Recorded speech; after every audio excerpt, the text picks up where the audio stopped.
ففروا إلى الله إني لكم منه نذير مبين. Bismillahirrahmanirrahim. Assalamualaikum warahmatullahi wabarakatuh.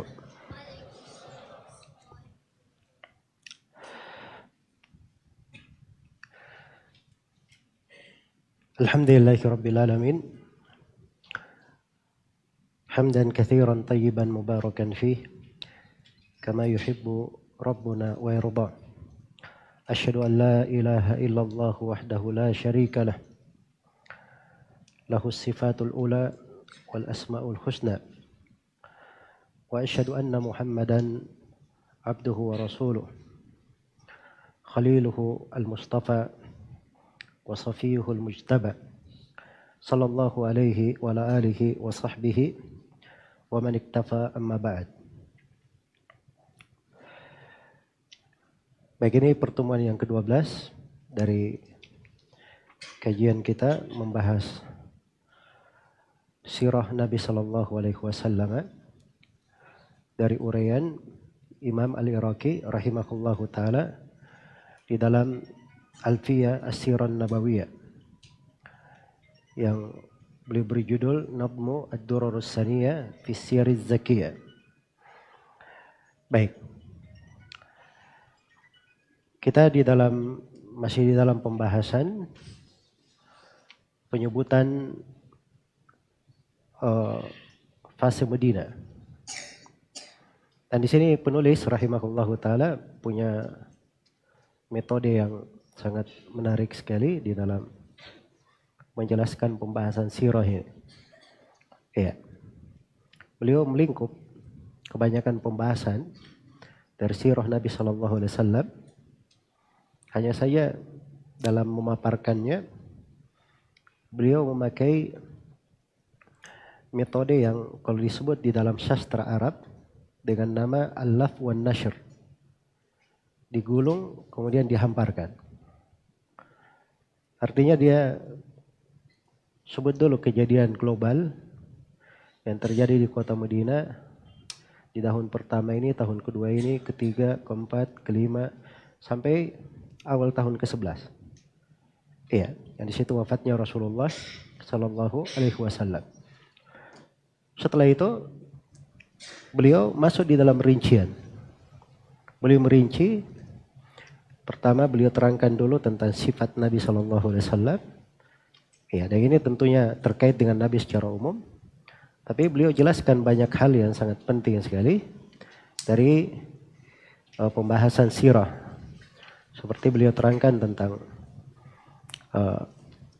mukjizat beliau, kekhususan beliau, penyebutan haji dan umroh beliau, jumlah peperangan besar yang beliau lakukan, pasukan-pasukan kecil yang beliau utus, ya, terkait dengan utusan ke raja-raja. Dan selainnya dari pembahasan-pembahasan yang sangat mendetail di dalam hal tersebut. Dan ini uslub dalam sastra bahasa dipakai di dalam Al-Quran. Namanya al-laf wan nashr. Digulung kemudian dihamparkan. Itu memudahkan sebab seorang diglobalkan dulu, dirinci. Diglobalkan dulu. Setelah dia mendengarnya secara global, dia ada gambaran-gambaran, nanti dia masuk ke rincian, akan lebih mudah masuk ke dalam rincian. Dan itu metodenya dua jenis kalau dalam ilmu bahasa. Ketika digulung, diringkas, begitu dihamparkan, kadang berhamparnya secara berurut. Itu namanya murattab. Dan kadang dihamparkan tidak berurut. Iya. Dan itu namanya ghairu murattab. Dan itu dua hal digunakan di dalam Al-Quran. Contoh misalnya, yang berurut. Seperti ayat di akhir surah Hud, "Yauma ya'ti la takallamu nafsun illa bi'idnih, faminhum syaqiyyun wa sa'id." Hari kiamat itu hari di mana jiwa atau seorang datang, tidak ada yang berbicara kecuali dengan izin Allah. Maka disebutkan manusia di hari kiamat ada dua golongan. Ada yang syaqi, ada yang merugi, dan ada yang sa'id, ada yang beruntung. Jadi penyebutan global dulu. Keadaan manusia pada hari kiamat. Ada yang merugi, kemudian ada yang apa? beruntung. Begitu masuk ke rincian, bersusun rinciannya. Kan disebut merugi kemudian beruntung. Maka di ayat berikutnya, fa'ammal ladina syaqu fafin nari. Adapun orang yang merugi disebutkan. Setelah itu 3 ayat setelahnya dikatakan wa ammal ladina su'idu, adapun yang beruntung, yang berbahagia, dia akan begini. Jelas ya? Ini berurut. Yang tidak berurut contohnya, misalnya kita ambil ayat di surah Ali Imran. Yauma tabyaddu wujuhun wa taswaddu wujuh.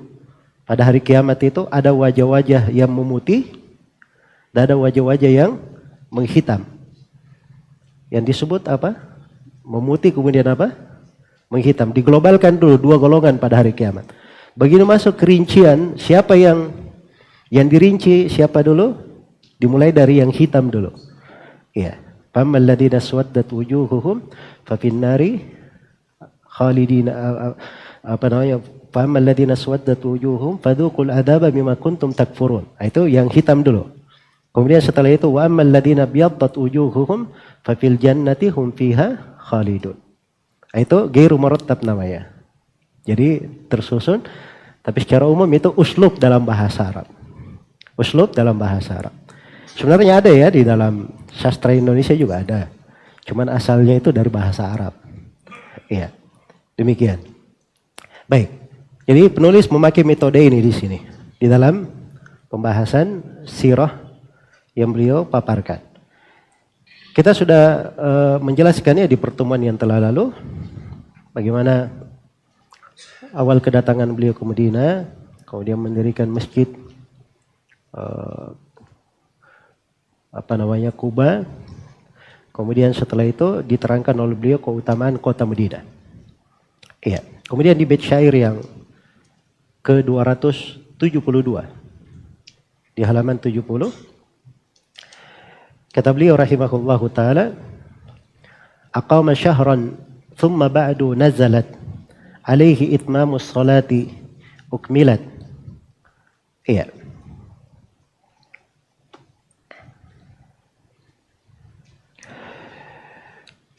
Baik. Aqama min syahri rabi'in li safar yubna lahu masjiduhu wal mustaqar wa wada al yahuda fi kitabihi ma bainahum wa baina ma ashabihi wa kana bada'ul amri bil adani ru'ya ibn Zaidin aw li amin thani. Baik. Ini penyebutan apa yang kejadian yang terjadi setelahnya di kota Madinah. Kata beliau aqama syahran, maka beliau pun tinggal 1 bulan, maksudnya di rumah Abu Ayyub Al-Ansari. Kita sudah terangkannya di pembahasan sebelumnya. Ya, bagaimana Nabi SAW itu ketika datang ke kota Madinah, beliau tinggalnya di rumah siapa? Rumah Abu Ayyub Al-Ansari. Di situ beliau 1 bulan. Ya, beliau berada di situ 1 bulan. Kemudian kata penulis rahimahullahu taala, "Tsumma ba'du nazalat alaihi itmamus salati ukmilat."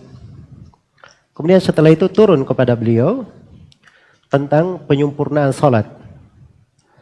Iya. Jadi salat baru turun disempurnakan ya di Madinah. Ya, kalau begitu sebelumnya Nabi sallallahu alaihi wasallam salatnya bagaimana? Salatnya itu cuma 2 rakaat. Seperti salat musafir. Iya. Jelas ya? Nah, nanti turun syariat menyempurnakan salat. Syariat menyempurnakan salat. Baik. Iya. Jadi kewajibannya itu berubah menjadi 4. Untuk semua waktu sholat. Kecuali sholat apa? Sholat subuh. Karena sholat subuh itu panjang bacaan di situ. Makanya dia tetap 2 rakaat. Iya. Dan kecuali sholat maghrib. Sholat maghrib memang dari dahulu 3 rakaat. Jelas ya? Karena dia disebut sebagai witir akhir siang. Ya. Karena itu syah di dalam hadits Aisyah radhiyallahu taala anha dan selainnya bahwa Nabi sallallahu alaihi wasallam bersabda, "Furidatis salatu mathna mathna." Salat itu diwajibkan 2 rakaat 2 rakaat. Awal kewajibannya 2 rakaat 2 rakaat. Ya. Zidat fil hadar wa ukirrat fis safar. Ditambah pada saat mukim dan tetap 2 pada saat musafir. Jelas ya? Maka ini ketentuan, ada perubahan di dalam pensyariatan namanya. Maka syariat yang terakhir, sholat itu kalau dia mukim, bukan musafir, maka sholatnya berapa? 4 rakaat, sempurna. Ya, jelas ya? Tentunya untuk sholat duhur, asar, dan isya. Adapun subuh dan maghrib memang musafir maupun mukim tetap berapa? 2 dan 3. Nah ini peringatannya terhadap sebagian orang. Ada sebagian manusia aneh-aneh ya. Ya, antum pernah dengar ada orang yang dia memandang bahwa dirinya di Indonesia ini dia itu sholatnya harus sholat musafir, bukan sholat mukim. Kenapa? Karena dianggap belum berdiri negara Islam. Berarti masih pasir Mekah. Ya kalau pasir Mekah sholatnya masih 2 rakaat. Jelas ya? Ini orang-orang yang cara berpikirnya mungkin perlu dibawa ke bengkel. Ya. Karena ini dari hal-hal yang tidak pernah dipahami oleh para ulama seperti itu. Syariat ini ketika sudah ditambah sholat pada saat mukim, itu sudah menjadi syariat sampai akhir masa. Tidak ada lagi yang merubahnya. Bagi orang yang apa? Mukim. Kok tiba-tiba dia ada menggunakan lagi istilah pasir Mekah, pasir Medina. Ya. Itu enggak ada lagi istilah dari sudut apa? Hukum. Karena hukum-hukum syar'i itu sudah tetap. Ya. Adalah sebagian manusia. Ya ini saya sebut aja ya. Kalau antum tidak pernah dengar ya alhamdulillah. Ya. Ada sebagian orang yang sampai sekarang itu dia masih merasa dirinya di proses awal turun wahyu. Jadi penerapannya itu surah Iqra kalau dia. Ya. Karena menganggap dirinya belum ada apa? Khilafah Islamiyah. Ini cara berpikir yang ekstrim ya. Keluar dari jalan. Baik. Jadi sini harus dipahami bahwa itu syariat apabila telah ditetapkan oleh Nabi, maka itu sudah berlangsung hingga hari kiamat. Memang ada hal-hal yang dipertimbangkan terkait dengan fikih, kekuatan fikih, kelemahan. Nah, itu memang ada fikihnya. Ya. Tapi bukan artinya berfungsi lagi dipakai ini pasir Mekah, pasir Medina. Ya. Jelas ya? Tidak seperti itu. Baik. Ini kekeliruan pemahaman ya, perlu diluruskan. Kemudian dikatakan di sini, aqama min syahri Rabi'in li Safar yubna lahu masjiduhu wal mustaqar. Ya. Maka Nabi sallallahu alaihi wasallam pun beliau berdiam ya. Dari bulan Rabi', maksudnya Rabiul Awal ya, sampai ke bulan Safar. Sampai ke bulan Safar, maksudnya Safar itu bulan kedua ya, di tahun kedua. Ya, jadi ini dari bulan Rabi' al-Awwal beliau berdiam sampai ke tahun berikutnya, di tahun kedua Hijriah, di bulan Safar. Apa yang beliau lakukan di sana? Yubna lahu masjiduh. Dibangunkan untuk beliau masjid beliau, yaitu Masjid Nabawi. Jadi itu proses pembangunannya setahun. Wal mustaqar. Dan tempat tinggal beliau. Karena rumah-rumah Nabi itu sallallahu alaihi wasallam itu dibangun di sekitar masjid. Dibangun di mana? Di sekitar masjid. Jadi masjid ini seperti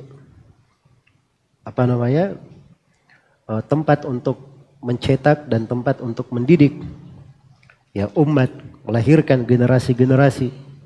Maka Nabi SAW sebagai pemimpinnya, sebagai pendidiknya, beliau tidak jauh dari masjid.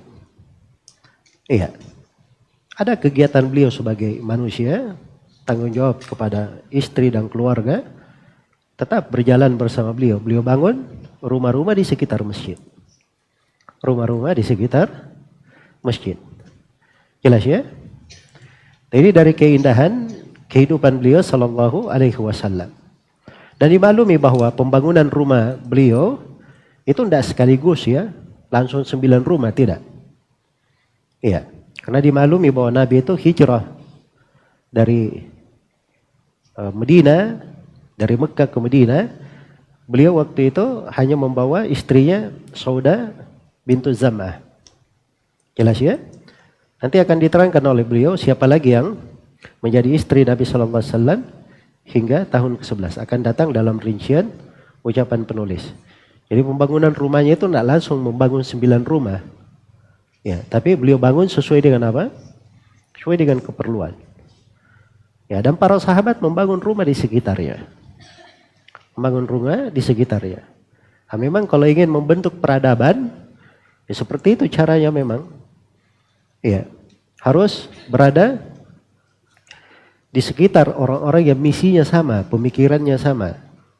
Orang-orang yang memang berada di atas keislaman yang benar. Nah, itulah Nabi SAW membangun awal generasi umat ini. Baik. Jadi kemudian dikatakan wa wada al-yahuda fi kitabihi ma bainahum wa baina ma ashabihi. Kemudian dari kejadian di masa ini Nabi sallallahu alaihi wasallam melakukan muwada'ah.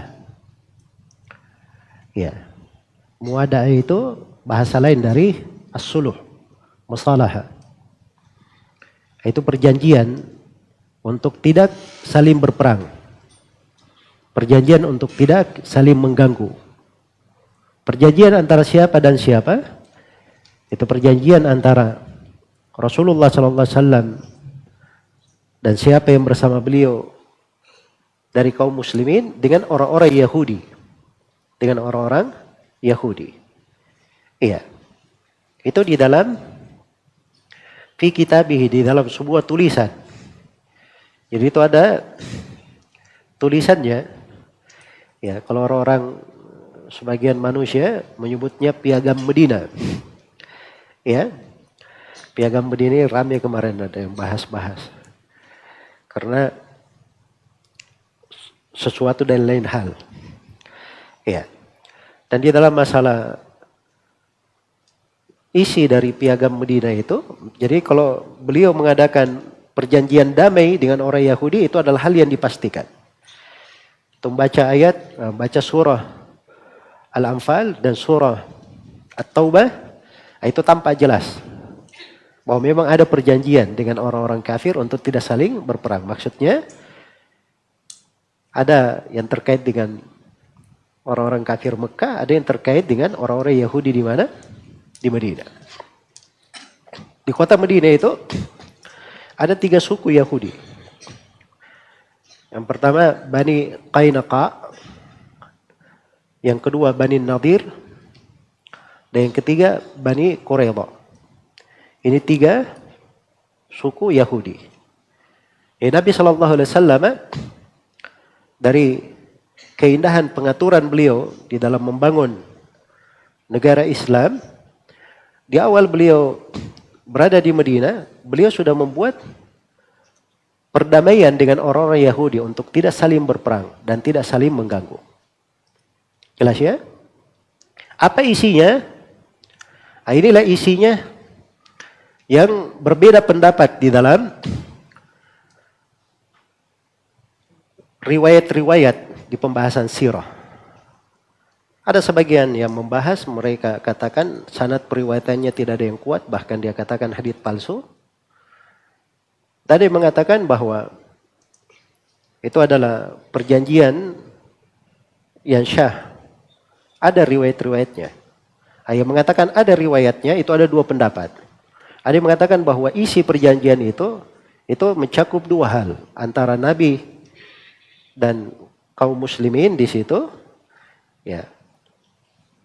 Sekaligus antara kaum muslimin dan orang-orang Yahudi. Dan yang mengatakan beda, perjanjian antara Nabi dan kaum muslimin itu hanya terjadi di tengah kaum muslimin saja, perjanjian tersendiri.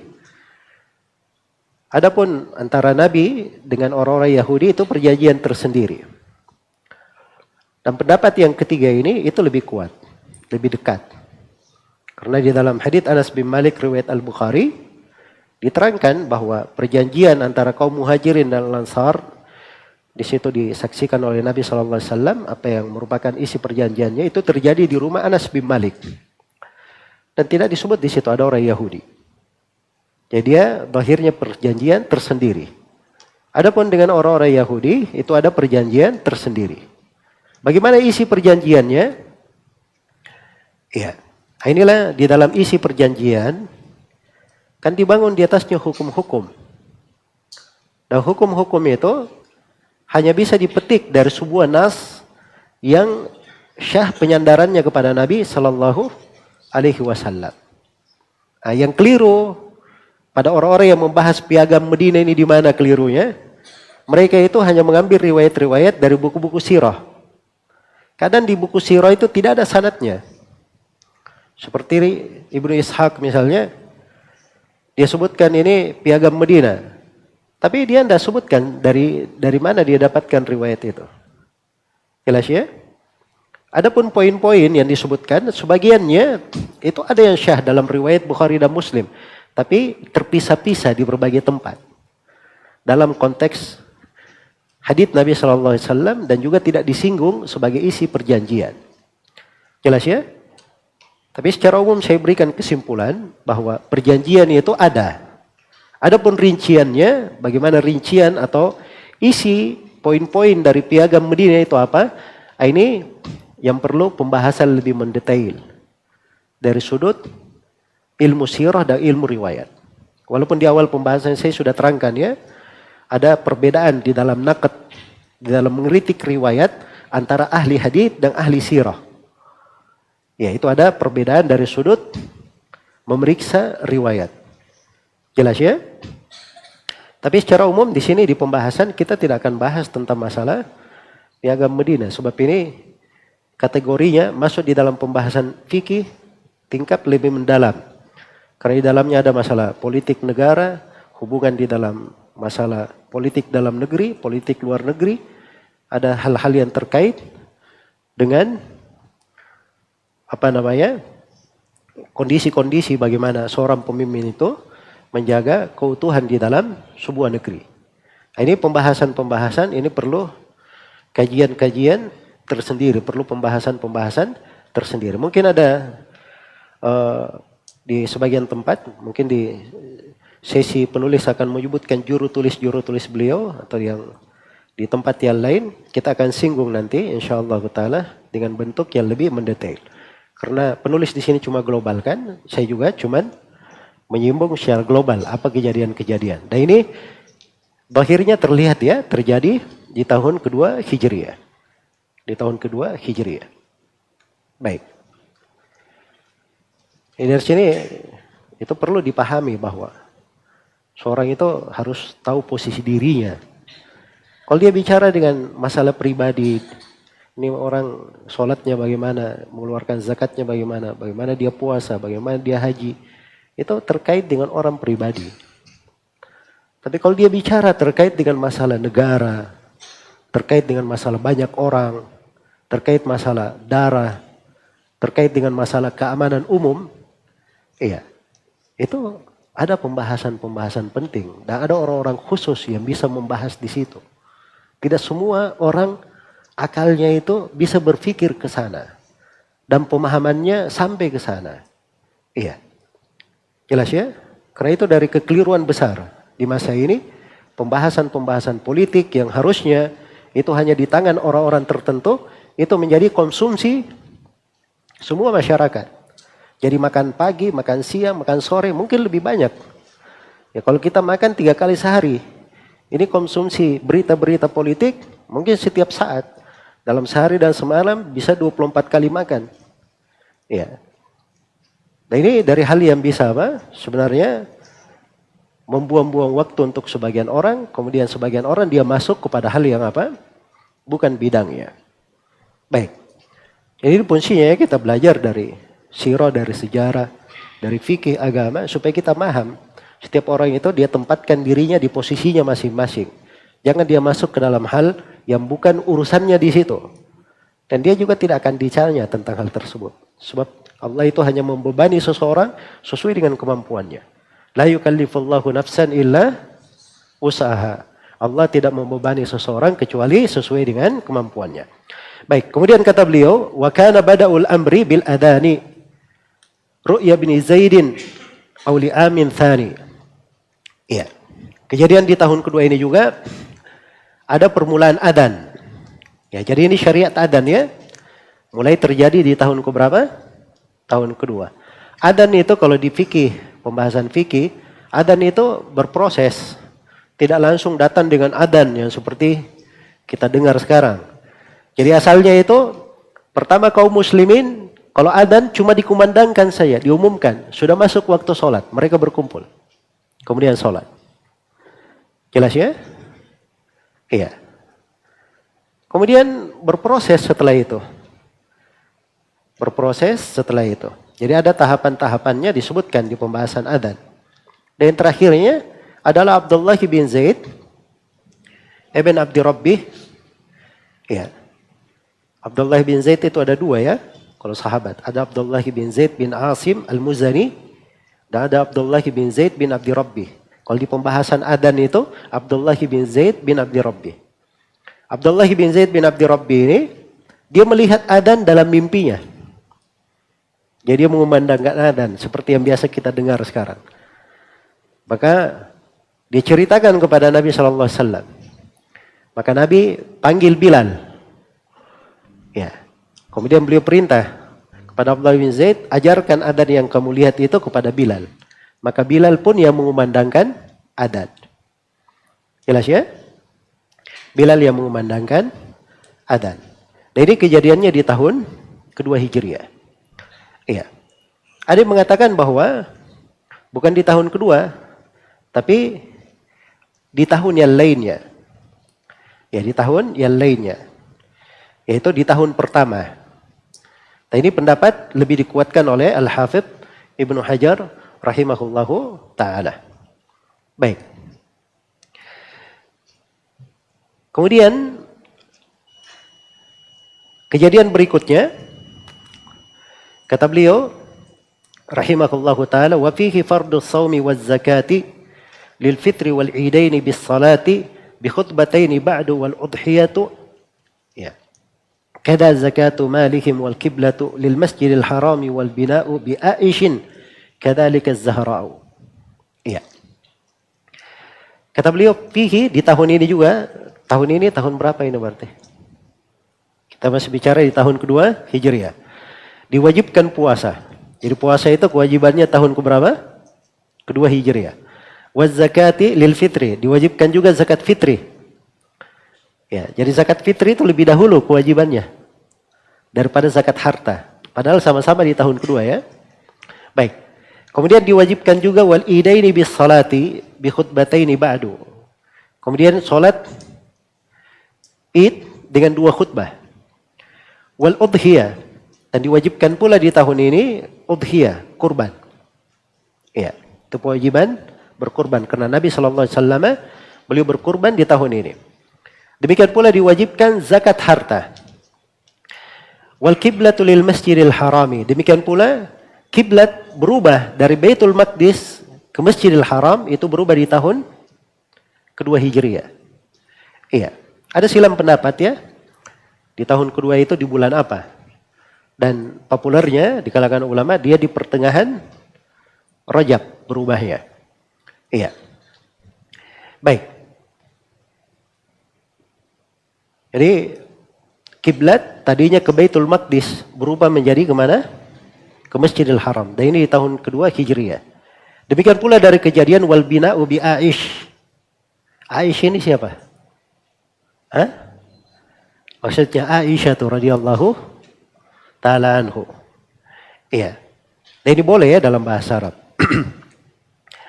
Baik. Jadi Aisyah itu sudah dinikahi oleh Nabi di umur 6 tahun.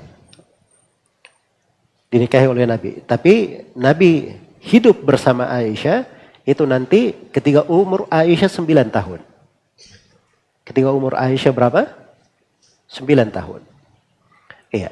Nah itu kejadiannya di tahun kedua Hijriyah. Di tahun kedua Hijriyah. Baik. Jadi sengaja saya terangkannya bahwa perempuan itu boleh dinikahkan. Walaupun usianya masih muda. Jelas ya? Ya kalau ada yang mengkritik syariat ini, dia tidak terima tentang syariat ini, maka itu artinya dia mengkritik Nabi Sallallahu Alaihi Wasallam. Dia bisa dianggap kafir, keluar dari Islam. Jangan berjelek sangka dalam hal itu. Itu menzalimi perempuan. Siapa bilang? Nabi menikahi di umur berapa? 6 tahun. Tapi hidup bersama di umur 9 tahun. Nah, ini menunjukkan bahwa perempuan itu dilihat. Karena kemampuan perempuan hidup bersama itu beraneka ragam. Ada yang 9 tahun cocok, ada yang kurang, ada yang lebih. Dan kaidah umum di dalam syariat ini tidak boleh la darar wala dirar. Tidak boleh ada bahaya dan pembahayaan. Adapun perempuan dinikahkan di usia dia masih 6 tahun, itu maslahat untuk dia. Kalau dia sudah punya suami kan ada yang menafkahinya. Ada yang bertanggung jawab terhadapnya. Ya. Nah, mungkin saja ada sebagian orang tua itu sangat membantunya. Nah itu kebaikan di dalam syariat. Cuman sebagian manusia pikirannya rusak. Otaknya nggak beres. Ya. Akhirnya berpikirnya macam-macam. Berpikirnya macam-macam. Dia nggak tahu bahwa Nabi itu orang yang paling baik akhlaknya, orang yang paling perahmat, dan orang yang paling pengasih. Jangankan terhadap umat Islam, terhadap istri-istrinya, terhadap orang kafir pun, beliau itu adalah rahmat. Karena beliau adalah rahmat untuk semesta alam. Bukan saja untuk jin dan manusia. Bahkan seluruh alam semesta ini beliau adalah rahmat. Itu Nabi kita, Nabi Muhammad sallallahu alaihi wasallam. Dikatakan di sini, kadzalika az-Zahra'u. Pada tahun kedua Hijriah ini juga, Ali bin Abi Thalib itu hidup bersama dengan istrinya Fatimah radhiyallahu ta'ala anha. Az-Zahra artinya siapa? Fatimah radhiyallahu ta'ala anha. Az-Zahra. Kenapa disebut Az-Zahra? Dari kata Zahra ya artinya bunga, kembang. Karena beliau adalah kembang Nabi sallallahu alaihi wasallam, putrinya yang paling bungsu. Iya. Kemudian kata beliau, wa badrunil kubra wa fi tsalitsati dukhuluhu bi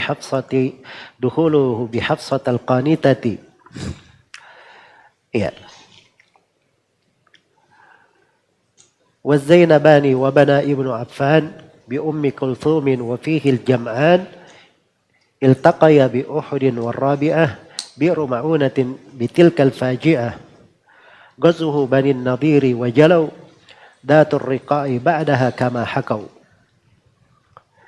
Baik, ini kejadian berikutnya di masih tahun kedua adalah perang Badar yang besar, Al-Kubra. Itulah kisah perang Badar yang terkenal ya, yang tersohor. Insyaallah akan datang nanti rinciannya bagaimana peperangannya di penyebutan penulis tentang peperangan-peperangan yang pernah dilakukan oleh Nabi Shallallahu Alaihi Wasallam. Dan di tahun kedua ini itu awal syariat jihad fi sabilillah. Dan syariat jihad itu tidak langsung turun seperti itu, tapi datang dalam bentuk Nabi diizinkan untuk memerangi siapa yang memerangi mereka. Iya. Jadi orang-orang kufar Quraisy ini dari dulu memerangi mereka. Maka beliau diizinkan untuk memerangi mereka. Itu tahap awal dari syariat jihad. Baik. Kemudian wa fi tsalitsah, kejadian di tahun ketiga.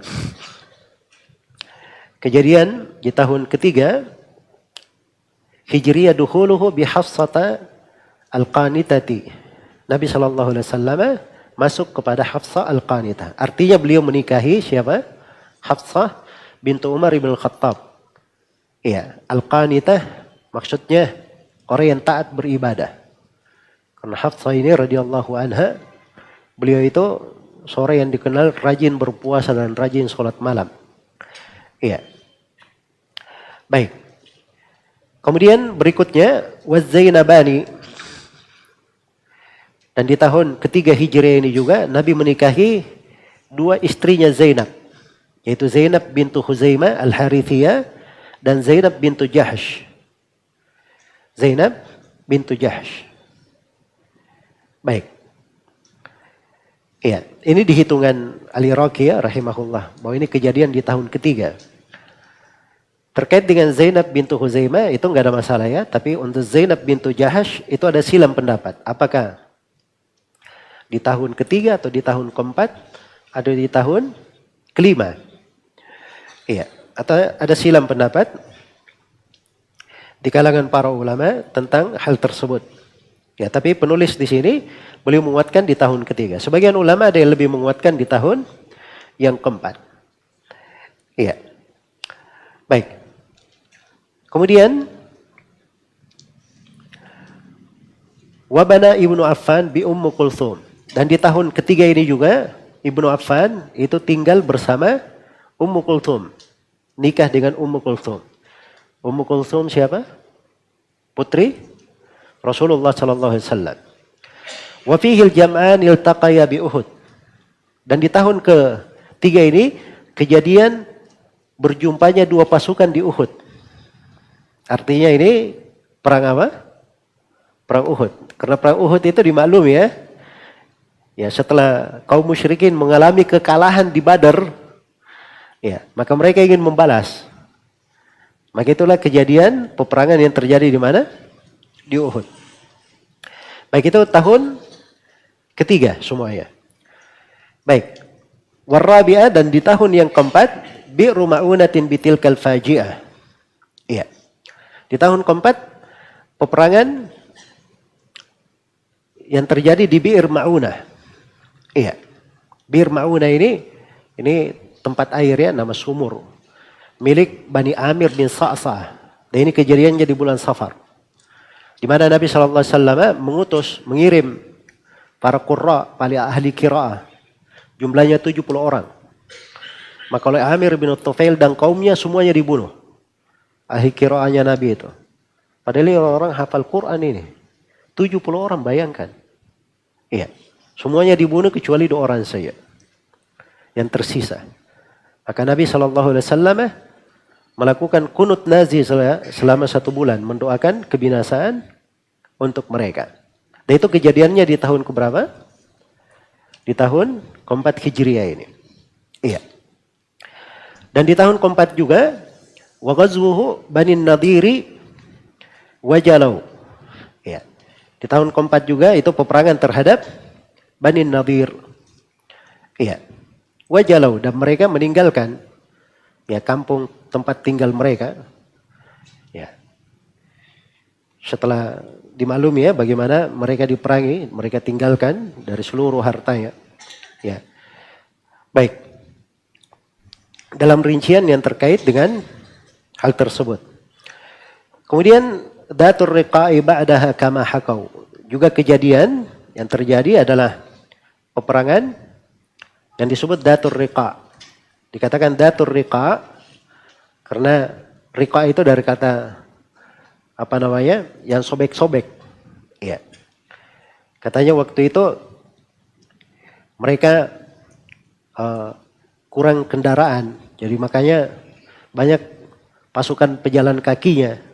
Akhirnya sobek-sobek dari alas kakinya. Makanya disebut Datur Riqa. Iya. Baik. Ada yang menyebut dengan penamaan yang lain. Ada yang mengatakan bahwa Datur Riqa karena katanya benderanya itu sobek-sobek. Makanya disebut Datur Riqa. Kama hakau. Maksudnya sebagaimana yang disebutkan di dalam buku-buku sejarah. Iya. Sebagaimana yang disebutkan di dalam buku-buku sejarah. Baik. Selesai ya tentang beberapa kejadian di tahun yang keempat ini. Atau kita lanjutkan ya sedikit lagi. Kata beliau, qailun fiha salatu qusirat wal khamru hurrimat aw fillati jalat Wa qila fiha ayatut tayammumi kada salatul khaufi ma khulfin numi. Iya. Baik. Kemudian ada yang berkata, ada yang berpendapat bahwa di tahun keempat ini itu sholat di qasar. Ya, dan itu memang ada silam pendapat ya terkait dengan masalah di awal yang kita sebutkan. Ya, di tahun pertama tentang penyempurnaan sholat dan qasarnya. Ada yang mengatakan itu di tahun keempat. Baik. Wal khumru humirat, dan di tahun hurrimat. Dan di tahun keempat ini juga khamar itu diharamkan. Jadi khamar itu pengharamannya bertahap. Ya. Jadi pertama khamar itu cuma diterangkan dosanya lebih besar daripada apa? Manfaatnya. Iya. Setelah itu tahapan berikutnya khamar itu dilarang bagi orang yang ingin sholat. Tidak boleh dekati sholat. Terakhir baru diharamkan sampai hari kiamat. Nah, itu tahapannya khamar. Dan itu di tahun keberapa? Di tahun keempat ini. Au fil lati khalat. Ya, ada yang mengatakan di tahun keempat atau di tahun sebelumnya. Di tahun sebelumnya. Ini disebutkan silam pendapat di sini oleh penulis rahimahullahu taala. Wa qila fiha ayatut tayammumi. Ya, dan ada yang berkata di tahun ini turun kewajiban tentang tayammum, turun ayat yang menjelaskan tentang tayammum. Ya, dan ini kisah syariat tayammum dimaklumi ya bahwa Aisyah radhiyallahu taala anha kehilangan kalungnya. Akhirnya dicari-cari kalungnya itu, ya tertahan pasukan, tidak ada air di situ. Akhirnya turunlah syariat apa? Syariat tayammum. Itu disebut dari keberkahannya keluarganya Abu Bakar As-Siddiq.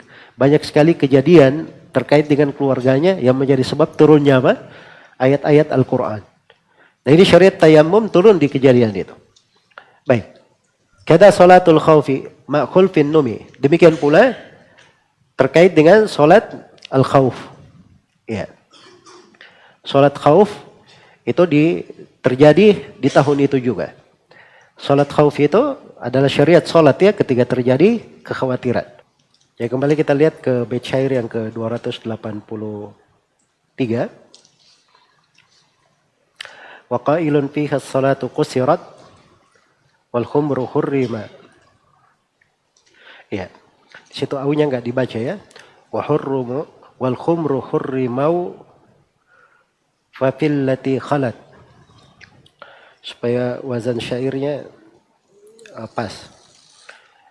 Ya, jadi mustaf'ilun, mafa'ilun, mafa'ilun. Nah, itu tepat di atas timbangan Bahrul Rajas. Jadi kata beliau waqailun fiha, ada yang mengatakan bahwa pada tahun keempat Hijriah ini as-salatu qusirat. Salat itu diringkas. Jadi dari 4 rakaat menjadi 2 rakaat. Ada syariat mengqasar. Iya. Ini pendapat Ibnul Jauzi rahimahullahu taala. Beliau yang disebutkan menyebutkan tentang hal tersebut.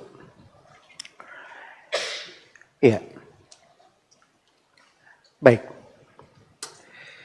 Sebagaimana yang diterangkan oleh Al-Manawi rahimahullahu taala di dalam pembahasan ini di syarah beliau terhadap Al-Alfiyah. Baik. Kemudian wal khumru hurrimat, dan khamar diharamkan. Kita sudah terangkan ya bahwa khamar itu ada tahapan di dalam pengharamannya. Tidak langsung datang begitu pengharaman. Jadi kalau detailnya itu ada 4 tahapan. Ya. Ada tahapan dibolehkan sepanjang tidak berlebihan. Terus ada tahapan diterangkan bahwa itsmuhuma akbaru min naf'ihima. Dosa keduanya lebih besar dari manfaatnya. Ada tahapan dilarang pada saat mendekati salat. Ya ayyuhalladzina amanu la taqrabus salata wa antum sukara hatta ta'lamu ma taqulun. Wahai orang-orang yang beriman, jangan kalian mendekati salat dan kalian sedang mabuk sampai kalian mengetahui apa yang kalian ucapkan. Nah, tahapan yang terakhir itu ayat di surah Al-Maidah. Iya, pengharaman khamar tersebut. Baik, nah ini disebutkan di tahun yang keempat. Hanya saja ada silam pendapat, apakah di tahun keempat diharamkannya atau di tahun ketiga.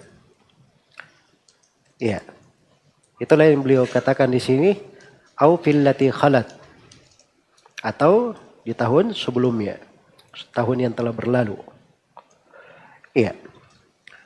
Wakila fiha ayatut tayammum. Wakila di sini beliau katakan kila ya, dan dikatakan. Kila itu biasanya bahasa dipakai mengungkap ucapan tapi ada bentuk melemahkan. Ya. Tapi beliau pilih di sini di tahun keempat. Sebagian ulama ada yang menyebutkannya bukan di tahun keempat. Karena Abu Hurairah sendiri menyebutkan turunnya tayammum. Abu Hurairah hadir di situ dan dimaklumi bahwa keislaman Abu Hurairah radhiyallahu taala anhu itu di tahun ke-7 Hijriah. Jadi maksudnya di sini ada silam pendapat ya tentang ayat tayammum. Tapi tentang turunnya ayat tayammum itu terkait dengan kejadian Aisyah radhiyallahu taala anha. Itu adalah hal yang syah di dalam riwayat Bukhari dan Muslim. Dan di sini tadi saya singgung ya bagaimana Aisyah kehilangan kalung. Akhirnya karena Aisyah kehilangan kalung, dia cari kalungnya tersebut. Kalung itu milik salah seorang istri Nabi yang lain, dipinjam oleh Aisyah. Hilang. Ya. Ya dia berat untuk hal itu. Karena ini bukan kalung dia, kalung orang. Itu subhanallah dari amanah ya. Kemudian Nabi SAW itu menghentikan pasukan karena kalung istrinya hilang. Ya. Jadi jangan berkata ini gara-gara satu perempuan, pasukan semuanya menjadi apa? Tertahan. Nah, ini urusan Nabi SAW. Ya. Itu kadang seorang pemimpin itu melakukan sesuatu, ada sudut-sudut tertentu yang dia pandang. Selain daripada dia jaga kemaslahatan keluarganya, mungkin dia ingin tunjukkan juga, beliau ingin tunjukkan bagaimana pentingnya menjaga amanah. Kalau seorang meminjam sesuatu, dia pelihara dengan baik. Kemudian mungkin juga pasukannya harusnya tidak berjalan terlalu tergesa-gesa. Ya mungkin ada hikmah-hikmah yang lain di situ. Jelas ya? Baik. Tapi ini dari keberkahan. Jadi musibah yang terjadi, kehilangan akhirnya dicari, sudah dicari kemana-mana, nggak ketemu. Ternyata begitu kendaraan Aisyah berdiri, kalungnya ada di bawah situ. Ya, jelas ya, kalungnya diketemukan. Nah, dan keterlambatan ini menjadi sebab turunnya ayat tayammum.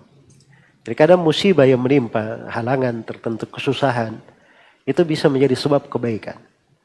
Karena itu kehidupan seperti itu. Seorang itu kalau mengalami suatu kesusahan, perkara yang kadang berat dalam kehidupan, jangan selalu berburuk sangka. Ya, berbaik sangka kepada Allah. Mungkin di belakang hal tersebut ada pintu-pintu kebaikan yang Allah ingin bukakan untuk kita. Baik. Kata beliau, kata salatul khawfi ma'khul fin numi. Demikian pula salat khauf. Jadi tahun keempat ini ada syariat salat khauf. Salat khauf ini itu salat yang dilakukan karena adanya ketakutan, kekhawatiran. Apakah terhadap musuh, terhadap binatang buas, ya, atau terhadap apa saja. Jelas ya? Tidak mesti musuh ya. Jadi jangan selalu memahami salatul khauf ini khusus peperangan, tidak.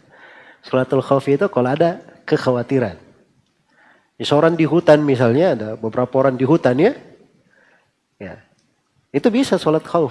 Jadi kalau semuanya sholat menghadap kiblat, tiba-tiba harimau dari belakang datang, ya, nah itulah ada syariatnya sholat khauf. Sama kalau seorang sholat di dekat bendungan, bendungannya ini sudah retak dari tadi, jelas ya? Jadi kalau semuanya sementara sholat, bendungannya tiba-tiba pecah, ya, ini kan akan menghanyutkan semuanya. Jadi ada syariat sholat khauf dan kaifiatnya itu banyak. Ada beberapa kaifiat dinukil dari Nabi SAW dalam hadits-hadits yang sahih. Jadi dibuat berbagai bentuk kaifiat salat khauf. Ya. Dilihat apa yang mudah untuk seseorang itu di kondisinya. Jelas ya? Karena salat khauf itu kadang dilihat pada kekhawatirannya di mana. Kalau kekhawatirannya di depan, nah itu ada kaifiat salat khauf yang cocok di situ. Kalau kekhawatirannya bisa di mana-mana, di depan, di kanan, kiri, di belakang, nah itu ada bentuk salat khauf yang cocok untuk itu. Jelas ya? Baik. Nah ini pembahasannya di pembahasan fikih. Kita tidak kaji di sini. Jadi pembahasan sirah itu hanya mengungkap kejadian-kejadian. Baik. Khulfin numi. Tentunya pada ayat tayamum dan salat khauf ini ada silam pendapat yang diriwayatkan di situ. Numi artinya diriwayatkan. Iya. Baik. Wakila fil khamsi. Nah, ini pendapat lain. Ada yang mengatakan bahwa salat khauf itu justru disyariatkannya di tahun keberapa? Di tahun kelima. Iya. Ini salah satu pendapat ya. Terkait dengan masalah tersebut. Nah ini panjang ya uraiannya. Cuman di pembahasan seperti ini. Ya kita lihat ya. Al-Iraqi memaparkan. Nah itu cukup bagus ya untuk kita kenal. Wafihi dan di tahun ini. Tahun ini kemana ini? Tahun keempat atau kelima? Nah, ini beliau sudah masuk di tahun kelima. Jadi sekalian ada yang mengatakan sholat khauf itu di tahun kelima. Begitu sudah beliau sebut tahun kelima, sekalian beliau urut kejadian di tahun kelima. Wafihi, maksudnya di tahun kelima, nazalat ayul hijabi. Ayu itu jamak dari ayat. Ayat itu bisa dijamak ayatun dan bisa dijamak ayun. Dua jamaknya. Ya. Turun ayul hijabi. Ayat-ayat tentang hijab. Ada tahun kelima ini juga. Jadi memang ini disebutkan ya. Disebutkan oleh para ulama di buku-buku sirah tentang turunnya ayat hijab. Sebab ini kejadian-kejadian besar. Di dalam kehidupan Nabi SAW. Supaya dipahami bahwa masalah hijab itu bukan masalah kecil di tengah umat Islam. Dia itu tercatat di dalam sejarah. Agar supaya diketahui bahwa ini adalah syariat yang agung di tengah umat ini. Baik. Kemudian kata beliau wal khusufu sulliyat. Ya. Di tahun ini juga salat khusuf atau khusuf dilakukan salat liqamarin. Karena gerhana bulan waktu itu. Iya. Karena gerhana bulan. Nah, ini kejadian di tahun kelima. Baik. Jadi waktu itu terjadi gerhana bulan, maka Nabi SAW melakukan sholat gerhana. Melakukan sholat gerhana. Jadi bisa dibayangkan ya, di umat ini itu awal kali Nabi melakukan sholat apa? Sholat gerhana. Iya. Makanya dinukil hal tersebut. Dan di kejadian di tahun yang kelima. Kemudian kata beliau fihi Ghazul Khandaqi. Dan di tahun kelima juga ada perang Khandaq. Perang Khandaq yang disebut dengan perang Ahzab juga. Dikhususkan satu surah khusus dalam Al-Quran. Bercerita tentang peperangan ini. Sudah disebut dengan surah apa? Apa nama surahnya dalam Al-Quran? Hah? Surah Al-Ahzab. Surah ke-33 di dalam Al-Quran. Iya. Itu kejadian ya di perang Ahzab ini, di perang Khandaq. Iya. Dan setelah itu disinggung tentang peperangan terhadap Bani Quraidah. Juga di dalam surah. Iya. Itu luar biasa ya. Surah-surah yang menjelaskan tentang peperangan itu. Apa-apa yang terjadi dalam peperangan. Nah itu bagus sekali direnungi ya. Seperti perang Uhud di surah Al-Imran. Perang Badr di surah Al-Anfal. Perang Hunain di surah At-Taubah. Kemudian di surah Al-Ahzab ini. Nah, itu dari hal-hal yang bagus untuk direnungi dan dicermati. Karena kandungan ayat-ayat Al-Quran itu sangat mendalam sekali. Membahasakan kejadian-kejadian yang seperti ini. Baik. Jadi ini di tahun kelima. Al-Khandaq itu kalau di kota Madinah sekarang itu yang dibangun di situ yang disebut oleh orang-orang dengan Sab'a Masajid. Ada 7 masjid ya. Nah, itu bekas-bekas parit dibangun itu di situ. Sekarang dibangun di masjid. Baik. Kita akan beri nanti rinciannya di kisah di bab khusus peperangan Nabi Shallallahu Alaihi Wasallam. Kemudian ma'a Quraidatin ma'al mustaliki. Ya.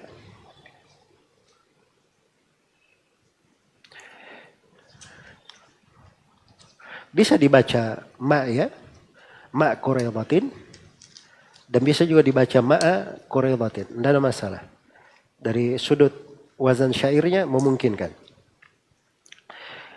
Perang Khandaq itu setelah selesai. Jadi setelah kaum musyrikin dan siapa yang membantu mereka di perang Ahzab itu semuanya terusir. Ya. Dengan kejadian-kejadian adanya adu domba antara mereka, kemudian datang angin kencang menghamburkan mereka. Mereka akhirnya bubar semuanya. Maka para sahabat kembali ke rumah-rumahnya. Ya. Dan Rasulullah sudah mau meletakkan pedangnya. Jibril datang.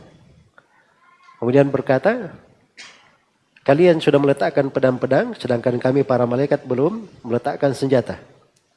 Maka beliau diperintah untuk memerangi Bani Quraidah. Sebab mereka melanggar perjanjian. Kan sudah disebut berjanji, perjanjian orang Yahudi. Sedangkan Bani Quraidah ikut membantu orang-orang kufar di mencelakakan Nabi SAW di Yawm Al-Ahzab. Maka langsung mereka diperangi. Itulah peperangan Bani Quraidah namanya. Baik. Berikutnya di tahun ini juga Ma'al Mustaliki Al-Sahih. Bersama dengan peperangan terhadap Bani Al-Mustaliq. Iya. Al-Sahih menurut pendapat yang paling kuat. Ya Mustaliq ini itu lakop ya untuk Khuzaimah bin Sa'ad bin Umar. Orang Khuza'ah. Iya. Dan disebut juga ada nama lainnya. Selain disebut Ghazwatu Bani Al-Mustaliq, disebut juga dengan nama Ghazwatu Al-Muraisi. Ghazwa Al-Muraisi. Iya. Baik. Dan itu Muraisi sebuah sumur berada di Bani Mustaliq. Jadi itu dua penamaan. Ya memang di pembahasan sirah itu kadang ada nama-nama ya. Itu aja yang perlu kita kenal. Iya. Nah, dan di sini kata beliau wabiha dan di kejadian ini juga bana biha wabiha Juwairiyah bana biha. Ya. Dan di kejadian ini Nabi SAW menikahi Juwairiyah. Menikahi Juwairiyah dan beliau tinggal bersamanya. Iya. Baik. Juwairiyah radhiyallahu anha. Dan dimaklumi ya bagaimana Nabi SAW di dalam kisah menikahi Juwairiyah radhiyallahu taala anha. Nanti kita ada pembahasan khusus di Alfiyah ini terkait dengan istri-istri Nabi sallallahu alaihi wasallam.